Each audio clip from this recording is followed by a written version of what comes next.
Dan semasif apa sih tambang-tambang ilegal itu di Jabar? Masif banget. Ya kalau ada lingkungan misalnya 40 penambangan, yang resminya 5, yang sisanya ilegal. Kita tahu biasa tambang ini backingnya lumayan kan. Kalau jadi pemimpin itu kan sudah punya backing surat keputusan, undang-undang, ngapain takut sama backing lagi? Yang harus kita lakukan ya sudah aja kita kejar aja. Kejarnya apa? Berapa lama dia nambang? Berapa yang harus dia bayar ke kas daerah ya, itu kan masuk ke kas kabupaten. Kita sebut aja kas negara. Kemudian berapa kerusakan lingkungan, ekologinya. Kemudian berapa kilometer jalan yang mengalami kehancuran. Tinggal dihitung. Di Jawa Barat ini ada 9 sekolah yang nggak punya bangunan, sekolah negeri loh. Sekolah negeri nggak punya bangunan? Nggak punya bangunan, nggak punya tanah, numpang di orang. Nah udah, yang 9 itu kita bangun kurang lebih sekitar 200 miliar. Udah ditotalin, saya bilang berapa kebutuhan ruang kelas baru dan sekolah baru? 1,2 triliun. Oke gas. Jalan di Jawa Barat dari anggaran 600 miliar sekarang menjadi 2,4 triliun. Ruang kelas baru dari 60 miliar menjadi 1,2 triliun. Pemasangan jaringan listrik untuk masyarakat yang tidak punya satuan sambungan listrik itu dari 6 miliar menjadi 350 miliar. Kita juga sudah lihat premanisme muncul, ormas mulai berhadapan dengan investasi. Emang segawat apa sih premanisme di Jawa Barat? Ya gawat, Bapak yang ngomong gawat. Saya tanya seberapa gawat? Parkisbus, gocap, cepek, kan gitu loh. Itu numpasnya gimana, Kang? Gampang, Pak. Kalau tentara polisi kompak sama pemerintah provinsi, selesai pembersih, Pak. Nanti akan dimasukkan kurikulum wajib militer pada pendidikan menengah di Jawa Barat. Kang, tapi kan udah ada pramuka, ngapain harus ada militer? Pramukanya yang ngelatihnya hampir nggak ada sekarang. Makanya terbatas juga ya? Terbatas, sudah nanti tentara yang ngelatih. Wah. Polisi.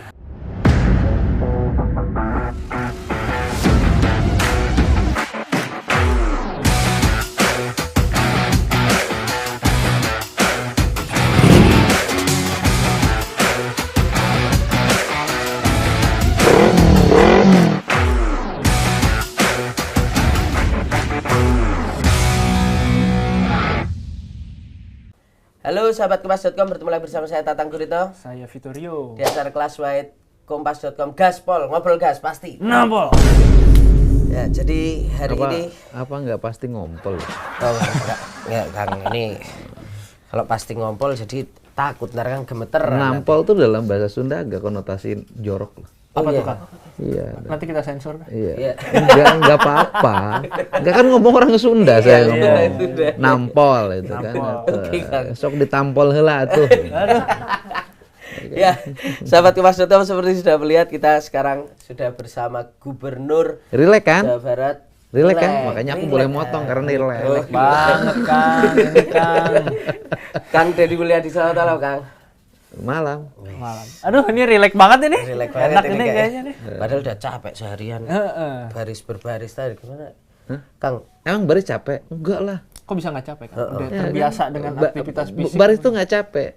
Yang capek itu membuat rakyat bisa berbaris, itu capek. Itu langsung poin. Enggak. Membuat pejabat bisa berbaris.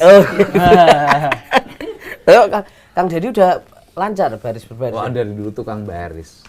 Kok bisa begitu, Kang? SD masuk kelas baris. Upacara baris. Kan udah hal yang biasa. Latihan pramuka baris. Iya. Tapi tadi banyak kepala daerah yang sulit juga, Kang, buat baris gitu. Lupa. Lupa. Karena terakhir baris pas Itu sekolah pertama, kayaknya. kedua lupa. Kedua usia. Oh iya.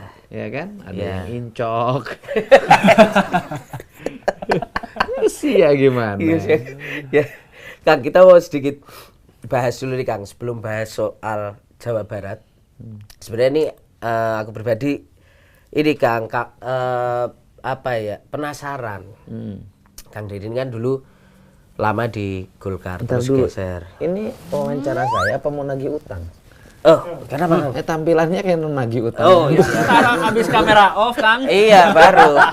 Lagi utang janji. Ya baru, Kang. Masa baru menjabat udah ditagih gimana, Kang? Dulu, Kang. Enggak, mobil saya semuanya enggak, yang kredit cuma satu tapi nggak pernah telat bayar kok. Oh iya. Nggak usah diambil di jalan. Yang utang kan Jabar, Kang. Enggak, Mas, itu nanti, Kang. Kang, mau tanya dulu, Kang, soal politik. Kang Deddy kan lama di Golkar terus geser ke Gerindra kemarin. Nah, terus kemudian langsung mendapatkan tiket maju di Jawa Barat. Itu emang Kang Deddy salah. atau gimana Kang sebenarnya? Saya dari Golkar, iya, kemudian atas pertimbangan politik, karena saya waktu itu ingin totalitas membantu Pak Prabowo, akhirnya saya pindah Gerindra. Oke. Ketika pindah Gerindra nggak langsung dapat tawaran nyalon gubernur, orang salah nyalon DPR dulu. Oh iya. Oh, oke. Suaranya terbanyak kedua loh di Indonesia. Oke, DPR dulu itu ya. Iya, DPR RI suaranya kedua terbanyak loh, hampir 374-75 ribu, ya kan? Terus kemudian kursinya asalnya 2 kursi jadi 3 kursi. Dan untuk menuju nyalon gubernur itu bukan persoalan gampang, lama prosesnya. Oke. Itu berapa lama Kang? Waktu itu prosesnya itu.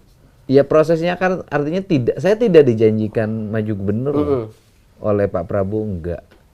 Saya tidak dijanjikan apapun. Saya waktu itu memang punya kesungguhan untuk ingin Pak Prabowo menang jadi presiden.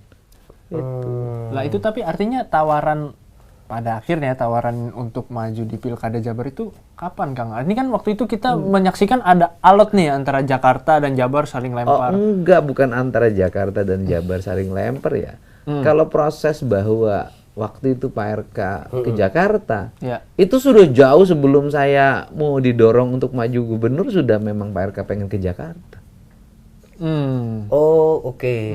Artinya bukan karena Kang Deddy terus kemudian ini jauh sebelum itu.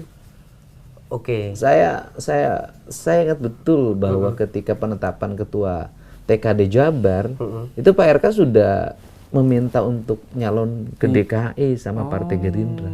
Oh. Dan saya waktu itu belum dijanjiin apa-apa untuk nyalon gubernur, enggak. Karena waktu itu kan kalau yang berdasarkan pemberitaan kan sampai last minute Kang RK tuh ya kita ditugaskan antara Jakarta, Jabar, Jakarta, Jabar. Enggak, bukan ditugaskan antara Jakarta, Jabar. Waktu di Golkar pun Pak RK penugasannya sudah penugasan DKI dan Jabar. Ya, DKI kan? Itu. Berarti ini Kang, kapan tepatnya Kang Deddy merasa bahwa oke, ini waktunya kayaknya bisa nih. Atau Pak Prabowo ngajak ngobrol? Enggak Kang Deddy? pernah. Saya tidak pernah diajak ngobrol oleh Pak Prabowo waktu itu untuk bicara maju gubernur Jabar. Sama sekali saya nggak pernah. Nggak pernah. Itu kan proses yang terjadi kan, karena Pak RK dicalonkan di DKI, kemudian di Jabar kan orang yang punya paling tinggi elektabilitasnya siapa, kan gitu. Waktu itu kan kebetulan saya surveinya paling tinggi, maka Partai Gerindra mencalonkan saya. Itu. Oke. Dan kemudian SK Gerindra sendiri paling belakangan. Saya lebih dulu mendapat SK dari yang lain. Oh, malah Gerindranya malah belakangan. Iya. Saya lebih dulu mendapat SK dari Golkar. Oh. Dari Demokrat. Gitu loh. Gerindranya belakangan. Jadi keinginan untuk mencalonkannya itu sebenarnya tidak bahwa Gerindra punya strategi kemudian diasumsikan menggeser Pak RK ke Jakarta kemudian saya di Jabar, nggak begitu. Karena Pak RK udah lebih dulu Di Jakarta dan memang survei waktu itu saya tinggi dan kemudian saya diminta loh. Saya diminta sebelum Gerindra mencalonkan, Golkar sudah lebih dulu meminta saya untuk dicalonkan menjadi calon gubernur dari Partai Golkar. Sebelum Gerindra mengeluarkan SK. Oh. Ini berarti canggih juga, maksudnya udah geser dari Golkar ke Gerindra, tapi yang nyalonin dulu justru Golkar masih tetap sayang sama ya kita deket kan. Iya. Sahabat. Jadi geser tuh nggak karena nggak terus hubungannya jadi buruk sama Golkar ya? Sama sekali masih baik semuanya. Oke. Sama mantan kan tidak mesti harus musuh. Itu biasanya mitos Kang, sama mantan masih bisa pesan untuk anak muda ya. Sama mantan masih bisa jadi teman ya. Bisa jadi teman. Itu resepnya gimana Kang? Ya? Sama mantan nggak boleh ada kebencian. Wah. Oke. Ini kita berikutnya beralih ke kita kan berpisah dengan Golkar dengan baik-baik. Oke. Ya kan? Dan Ya. sekarang kita juga berhubungan dengan baik, kan nggak ada masalah. Asik, enak banget kalau semuanya kayak gitu ya. Ini karena canggih aja politik ya sih ini, Dedi ini. Kang, kita geser ke soal yang lagi ramai beberapa waktu lalu. Ini mulai masuk ke masalah Jabar nih, Kang. Apa tuh? Kang Dedi kan ramai kemarin bongkarin soal masalah tambang ilegal. Bukan tambang bongkarin, nutupin gimana? Yang ngebongkar mereka. Oh, yang ngebongkar mereka? Iya, mereka Nggak yang gali tanah, gali batu, yang ngebongkar saya nutup. Iya, Gimana sih? Ngebongkar ke publik maksudnya. Sekolah Kang. di mana sih? Enggak. Asik. Salah mulu ya. Salah mulu kita ya. Ya, kita tutup usai saya enggak sorry. Oke, jadi membongkar ke publik kalau ada tambang ilegal tuh, Kang. Terus Iya. Kang Dedi menutup itu semua. Saya nutup tambang ilegal bukan sekarang loh, dari dulu. Saya Zaman DPR itu, Pak? sejak bupati. Saya waktu bupati itu di Purwakarta itu clean, hampir nggak ada penambangan ilegal. Tiap hari saya ngurusin itu. Tiap hari. Lah itu apa Apa enggak repot Kang? Maksudnya Nggak repot. Ya tugas pemimpin. ya, kita tahu biasa tambang ini backingnya lumayan Kang. Lah terus kenapa kalau jadi pemimpin itu kan sudah punya backing surat keputusan. Undang-undang, ngapain takut sama backing lagi? Oke. Nah, yang menarik juga Kang Dedi kan sempat ngomong mau pakai pendekatan undang-undang tipikor tuh, Kang. Iya, Untuk saya itu. saya melihat begini loh. Saya sebagai orang Sunda yang belajar dan mengikuti jejak leluhur ya, bahwa alam Sunda itu kan sudah alam yang sangat subur. Oke. Tanah-tanahnya semuanya potensial, lingkungannya potensial, dan kemudian di beberapa daerah kan perbukitan. Terus kalau tambang itu dibiarkan, itu yang pertama adalah rusaknya ekosistem. Yang kedua rusaknya infrastruktur. Yang ketiga hilangnya pendapatan negara. Yang keempat lahirnya premanisme. Oh, lahirnya premanisme. Ya tambang itu identik dengan premanisme. Coba kalau ditambang, ngangkat sudah ada yang malakin, Ya. belok Iya. ada yang malakin, nanti nurunin barang malakin. Regulasinya melahirkan orang-orang malas. Satu sisi ada di tambang tuh kan aneh, Pak. Satu sisi ada orang yang kerja keras, dia harus bongkar batu, belah batu, mikul batu, ngangkat pasir, ya kan? Ya, itu yang kuli kan? Ya. Ini kan kita ngomong yang kuli-kuli Ya. ya. Nah kemudian satu sisi ada orang yang menikmati duit hanya duduk, Ongkang-ongkang. Ongkang-ongkang. merokok, minum, dapat duit terus. Iya. Itu kan cermin ketidakadilan. Ya. Pertanyaannya adalah dunia pertanian ada nggak pemalakan? Orang nyangkul dipalak, Oh, iya, iya. orang motong padi dipalak, orang mikul padi ke truk dipalak, nggak ada. Truk ngangkut padi lewat di perempatan nggak ada yang malakin, Lewat aja. lewat Oke, aja. aja. Nggak ada ormas yang kemudian menekan para petani Ya. untuk setor, kan nggak ada. Kenapa, Kak? Di situ kan diajarkan nilai keadilan, nilai humanisme, kemudian nilai persenyawaan, yaitu membangun hubungan manusia dengan ekologi lingkungannya. Kan sebenarnya itu problemnya. Sehingga coba dicek deh di daerah pertambangan, bener nggak melahirkan keadilan lingkungan masyarakat? Nggak ada. Yang kayanya beberapa orang, yang miskinnya banyak. Daerah sekitar tambang justru Ya, banyak. tambah juga ya, Itu miskin kan kan. yang kayaknya lingkungannya, berapa ya. orang, yang miskinnya banyak. Setelah itu mereka terancam kehidupannya, mereka tercerabut dari habitat lingkungannya. Bagaimana tanahnya menjadi tandus, lingkungannya menjadi kotor, berdebu, hidup masyarakatnya tidak tenang. Dan semasif apa sih? Apa, Kang? Di Tambang-tambang ilegal itu di Jabar? Masih banget. Ya kalau ada lingkungan misalnya 40 penambangan, yang resminya 5, yang sisanya ilegal. Kenapa? Dan mereka kan tidak ngerti ilmu pertambangan. Oke. Itu perusahaan-perusahaan yang nambang itu nggak punya ahli pertambangan, nggak punya pengawas tambang. Modal mereka cuma satu aja kan, bebasin lahan, Ya, atau lahan negara dia garap, kerahin alat berat, segitu doang modalnya. Makanya pakai preman-preman ini. Iya, misalnya kalian alat berat ya, kemudian nanti kalau ada yang datang ya kasih duit, recehan.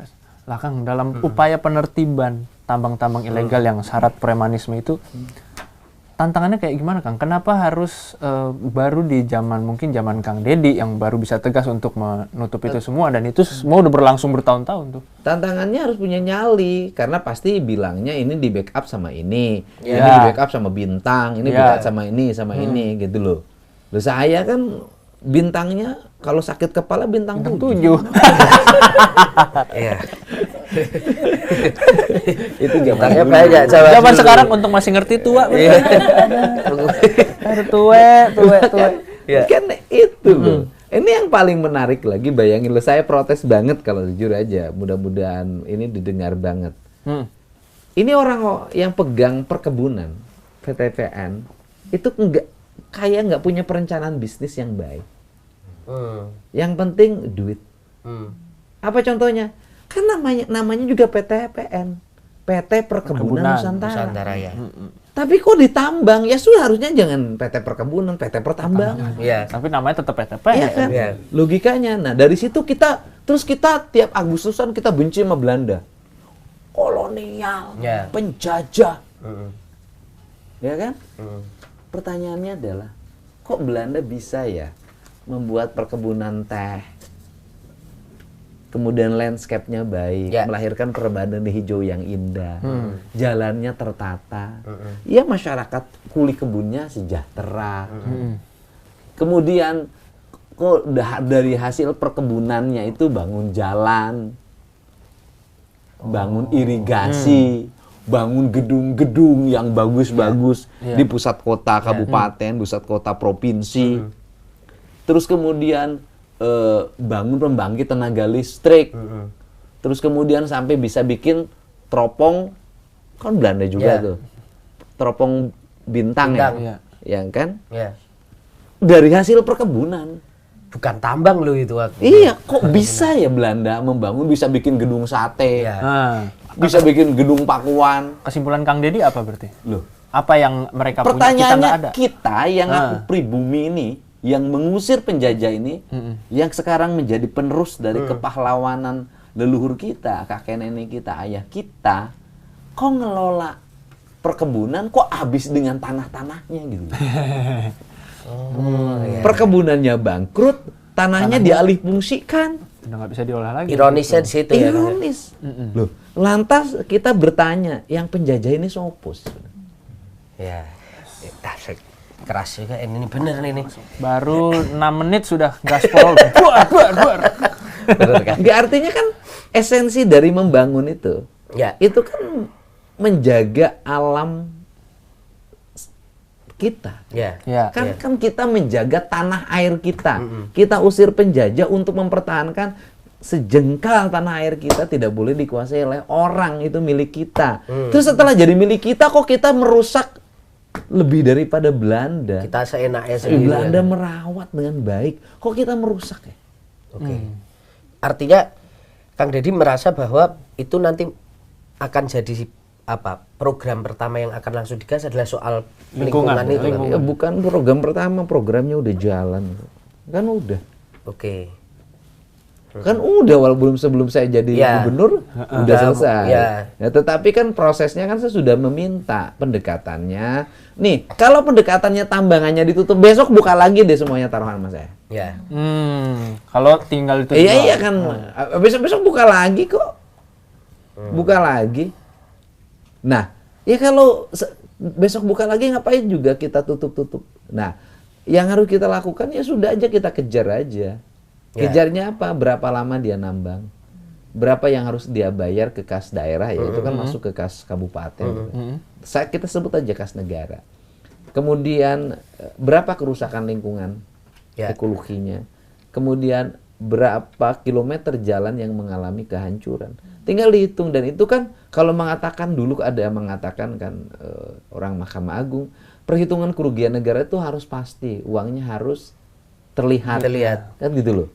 Buktinya sekarang vonisnya jadi 20 tahun. Artinya hakim yang perhitungan kerugian negara dihitung berdasarkan juga bukan hanya negara kehilangan pendapatan, tapi negara kehilangan ekosistem, negara mengalami kehancuran infrastruktur, dan itu dihitung sebagai sebuah kerugian. Itu kan jurisprudensi. Aduh serius nih. Asik. Serius. Tapi ini Tapi penting iya, ini ya. artinya memang yang dikejar, yang maksudnya dikejar itu ya memang pemindahan. Ya harus gitu ya, kan? agar karena Indonesia ini harus bikin efek jerah. Ya. Kalau nggak efek jerah terus-terusan. Dan- Dan kemudian ya selalu mereka memperlihatkan power kan. Power sebagai tokoh masyarakat, power sebagai tokoh politik. Kan selalu seperti itu.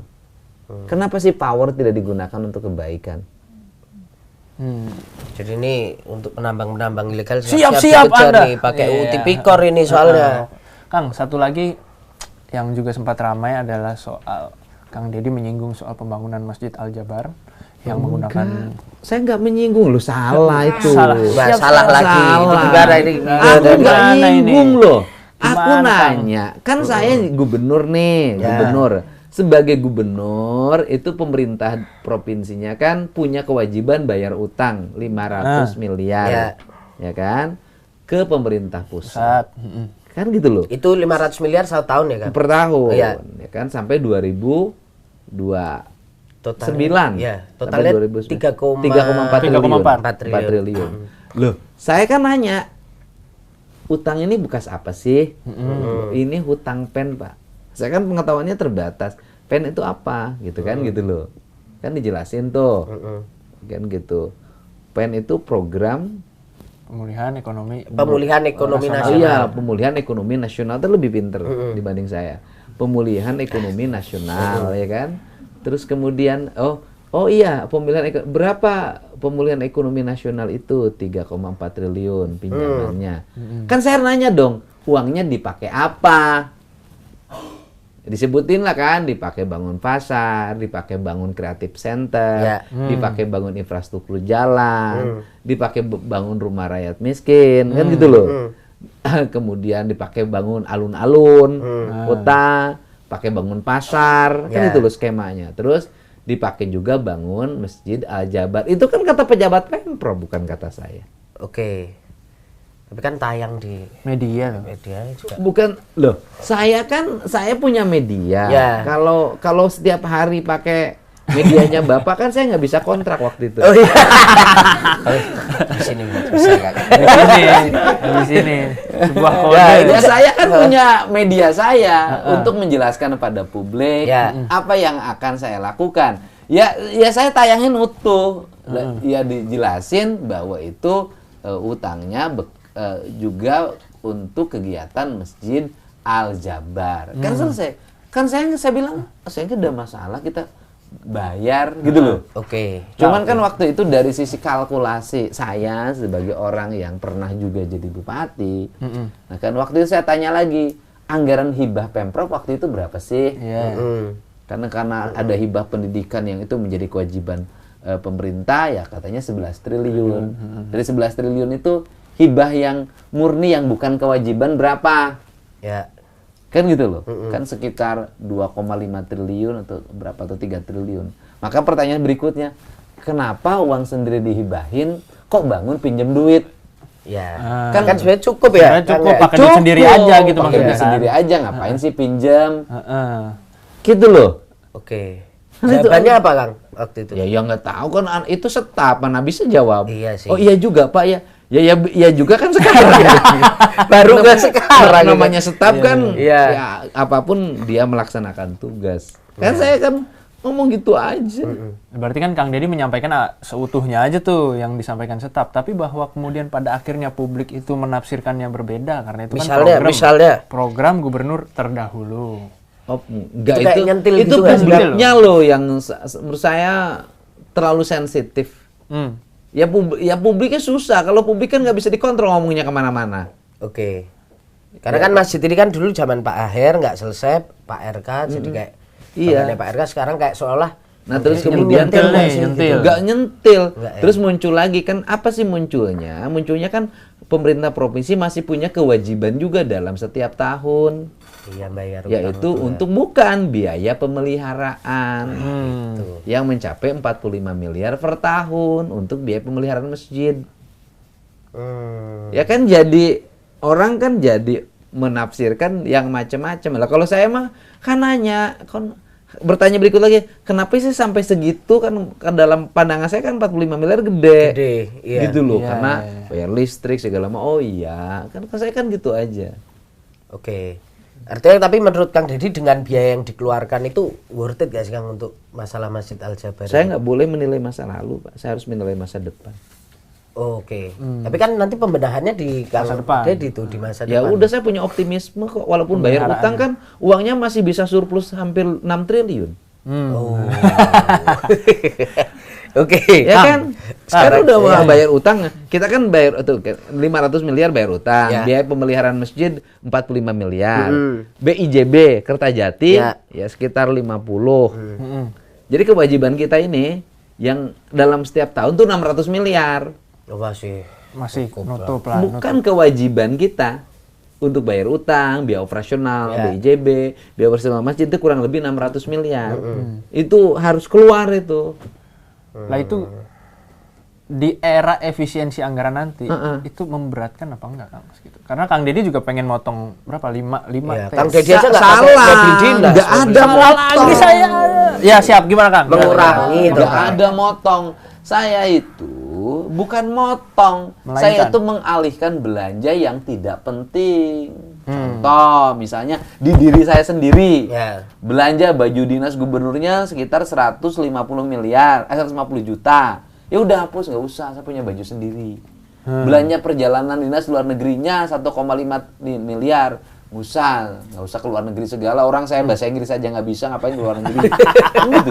Ya kan saya jujur-jujur aja emang nggak bisa. Iya. Gitu. Bisanya cuman I love you so much gitu. Sama how are you lah ya. Pokoknya how are you gitu. Fine gitu. Nah, kemudian yang ketiga, belanja perjalanan dinas dalam negeri 1,8 miliar. Ya udah deh 1,9. Oh ya, 1,9.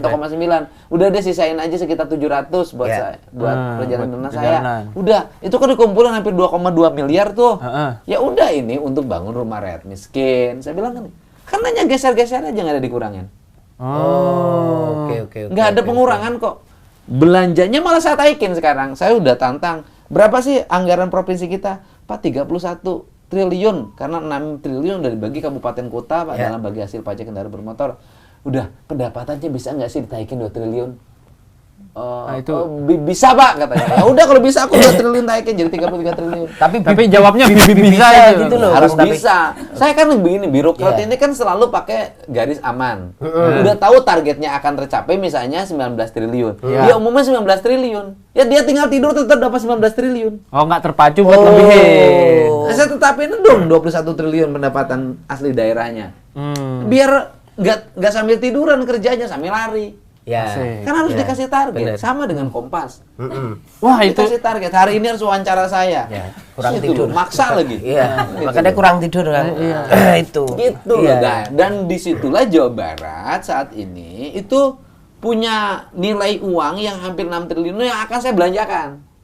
Pertama, saya mau bangun ruang kelas baru sebanyak 3.333 ruang kelas. angka cantik begitu. Ya memang ruang Emang kelas kebutuhannya yang rusaknya segitu? segitu, yang rusak. Kok pas angka cantiknya Kang itu? Ya nggak tahu saya juga. Iya, iya, Nah, kemudian oke, satu Kang. ruang kelasnya itu nilainya sekitar 275 juta. Oke. Karena ingin dilengkapi toilet setiap kelas dan wastafel. Cakep juga tuh. kelas. Cakep. Cakep Jawa juga. Barat itu kan diciptakan ketika Tuhan sedang tersenyum. Asik. Bukan Masa Bandung ruang ya? kelasnya bau? Iya, cuman sih. Bandung Kirain itu, Bandung Jawa doang. Barat. Jawa Barat. Jawa Barat. Kamu jangan kemana-mana. Saya nggak kemana-mana ya.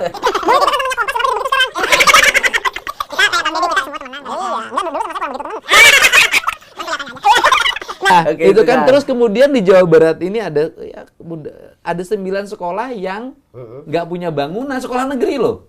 Sekolah negeri nggak punya bangunan. Nggak punya bangunan, nggak punya tanah, numpang di orang. Oh, kayak metaverse apa gimana? Iya kan? Iya. Nah, udah yang 9 itu kita bangun kurang lebih sekitar 200 miliar. Udah ditotalin, saya bilang berapa kebutuhan ruang kelas baru dan sekolah baru? Berapa? 1,2 triliun. Oke, gas. Oke. Anggarin tahun ini. Terus saya nanya lagi, berapa kebutuhan kalau orang Jawa Barat ingin punya sekolah yang cukup? Kebutuhannya 4,4 triliun, Pak. Oke. 2 tahun ke depan selesai. Itu berapa sekolah tuh Kang? 4,4 triliun itu nambahnya sekitar. Ya pokoknya rakyat Jawa Barat bisa sekolah semua. Sampai SMA. Oke. Kang, ini ada aspirasi dari warga Belum Depok. selesai. Ya bentar. belum selesai. Ini warganya loh Kang. Ini, Kang. Warganya Oke. nih, Kang. Terus saya bilang bangun apa lagi? Jalan. Oke. Berapa kebutuhan jalan di Jawa Barat? Yang jalan provinsi loh. Dan kewajiban kita 4,7 triliun. Oke. Tahun ini 2,4 triliun. Sisanya tahun depan. Jadi tahun depan itu 2026. Seluruh jalan provinsi Jawa Barat sudah berbeton, berhot mix, lebarnya 8 meter lebih sampai 9 meter. Kanan kirinya ada PJU-nya. Kemudian ada CCTV-nya, ada reklamenya.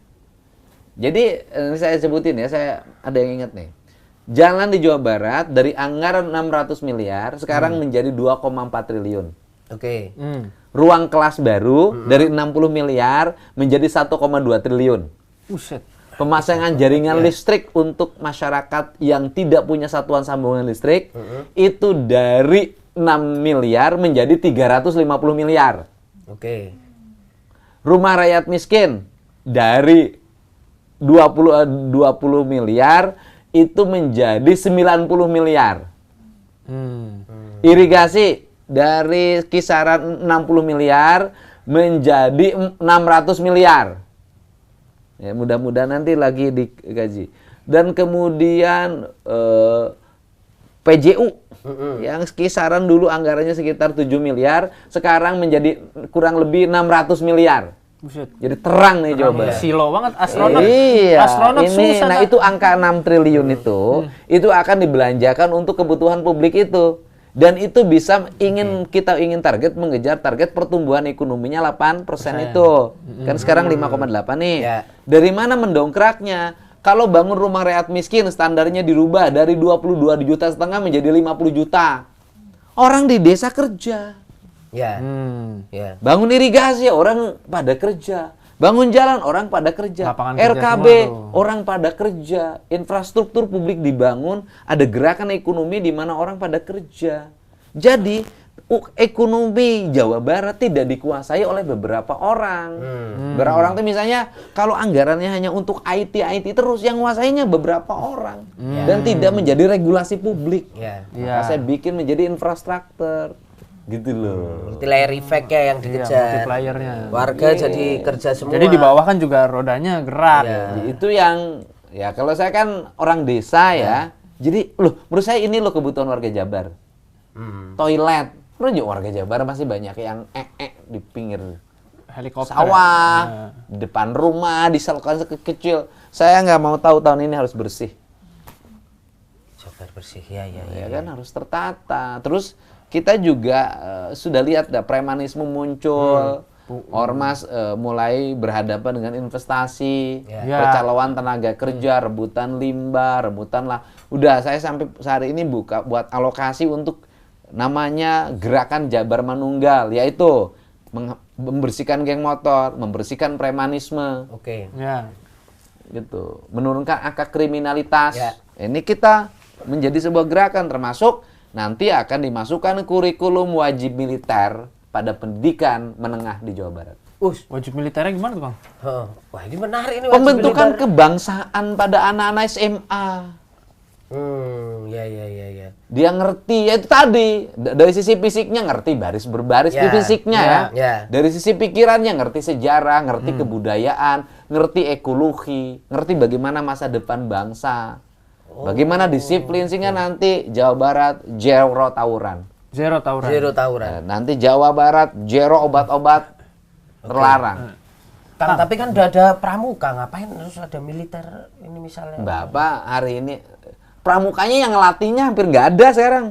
Makanya terbatas juga ya. Terbatas sudah nanti tentara yang ngelatih. Wah. Polisi. Nah, Kang, satu Baru nurut. Tadi Kang Denny kan nyebut soal premanisme. Emang segawat apa sih premanisme di Jawa Barat? Kan kita banyak di tempat wisata udah mulai di Curug-Curug di Kabupaten Bogor. Pungli. Ya gawat, Bapak yang ngomong gawat. Saya tanya seberapa gawat? Parkis bus, gocap, cepek. Kan gitu loh. Nah, itu numpasnya gimana, Kang? Hah? Gampang, Pak. Kalau tentara polisi kompak sama pemerintah provinsi selesai pembersih, Pak. Nggak ada ruang negosiasi ya, Kang? Ormas-ormas yang pungli-pungli itu ya. Gebuk aja udah. Sin aja deh, udah. Kita ini bangsa ini harus maju. Masa kalah sama Vietnam. Oke. Kang ini aspirasi udah nggak tahan banget warga Depok Iya, nih, apa Kang. sih warga Depok ini? Padahal dia sehari-hari ngakunya di Pamulang, warga Banten. Oh Depok iya, Depok dapat itu sejarah satu. baru. Depok itu kemacetan, alternatifnya Kang, kesini dong, Kang. underpass. Kesini, Kang. Sini dong. Depok itu kemacetan, alternatifnya underpass, flyover, pelebaran jalan, penataan setu-setu, Iya, saya buat trotoar yang baik, PJU yang bener, pasar yang harus rapi. itu Man, banyak sampah yang harus banyak terkelola. banget. Kayaknya APBD Kota Depoknya butuh bantuan itu, Ya, Kang. ya nanti gerakin damkar yang memiliki kelengkapan. Nanti saya mau bikin damkar yang berkelas. Oke. Damkar Depok nih emang jadi isu Nanti nih. jadi gini, ada kantor gubernur wilayah kebudayaan kan? Ya. Nah di situ tuh ada mobil sampah, ada alat berat, Oke. ada mobil pemadam kebakaran. Pemerintah provinsi itu jadi gitu loh, menstimulus pada warga. Nanti gubernurnya nyapu jalan nanti. bersih. Kalau saya kan seneng kebersihan. Kalau Bekasi Selain gimana? seneng sama yang cantik. Eh, Tapi yang cantik yang bersih. Ya bersih ya. Oke. Apa ini? Pertanyaan terakhir Vito. bahaya lu aja. Oke. Titipan Kang, toleransi di apa tuh? Purwakarta. Ya. Lah iya, saya nanti di sekolah-sekolah itu, anak-anak itu nanti saya akan kasih ruang untuk beribadah. Seluruh agama. Dan akan saya siapin guru spiritualnya untuk setiap agamanya. Oh, itu salah satu Iya. keinginan. Jadi semua Sebenarnya sekolah ya. rakyat Jabar tuh toleran. Yang nggak toleran tuh tokoh politik yang mengkapitalisasi intoleran menjadi kepentingan politiknya. Sudahlah selesai. Zaman dulu kita udah toleran. Iya, Sejak iya, kapan kita nggak toleran? Sejak tokoh-tokoh politik menggunakan agama untuk politik. Selesai. Sing sadar orang Jawa Barat udah pinter. Yes. Iya. Iya. Jadi ini gubernurnya juga akan mendorong ke arah situ, Bro. Iya, Gas-gasan. nggak akan justru ikut jadi bagian yang make itu. Iya. Janganlah. Buktinya Ya kan saya ada diserang isu agama dengan berbagai dalih. Seorang orang yang musyrik lah, kafir lah, segala macam lah, klenik lah, Ya. masih 62%. Asik.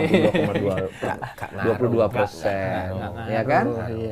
Iya kan. Kalau kita bisa bekerja dengan rasional, ngapain harus pakai dukun? Ya. Asik. Kang, pertanyaan closing. 5 tahun ke depan, Kang Deddy ingin jadi gubernur yang diingat rakyat Jawa Barat sebagai gubernur yang seperti apa? Ya gubernur yang dikenang seperti Raja Pajajaran, Pamanarasa Prabu Siliwangi yang dikenang hari ini sebagai pemimpin yang penuh cinta. Penuh cinta. Penuh cinta. Ya kan namanya juga Pamanah Rasa kan? Nah, pemanah rasa. Memanah hati. Oke, top. Tutup aja itu. Oke, gitu sahabat Wasatu apa obrolan santai seru dan ngegas dikit. Yes. Kita bersama Kayaknya belum pengen udahan ya. Belum pengen udahan. Perbincangan saya dengan orang dari dua mazhab, baik mazhab yang gelap maupun mazhab yang terang. Ini namanya yin yang, Kang. Yin yang. Iya, dua mazhab saya bilang gelap dan terang, hitam dan putih, yin dan yang, bumi dan langit, air dan tanah. Betul. Yang cukup menginspirasi dan anak-anak muda nggak ada masalah, ya Betul. kan? Ya. Walaupun wajahnya garang kayak penagih hutang, tapi hatinya lembut seperti lembutnya seorang Arjuna. Itu dia. Oke, thank you sahabat Wasatu, semoga tercerahkan. Saya Tata Gurito. Saya Vitorio. Kita bertemu lagi Saya Deddy Mulyadi. Yes. Oke. Kita bertemu lagi di Ngegas dan Nampol selanjutnya. Siap. Nampol,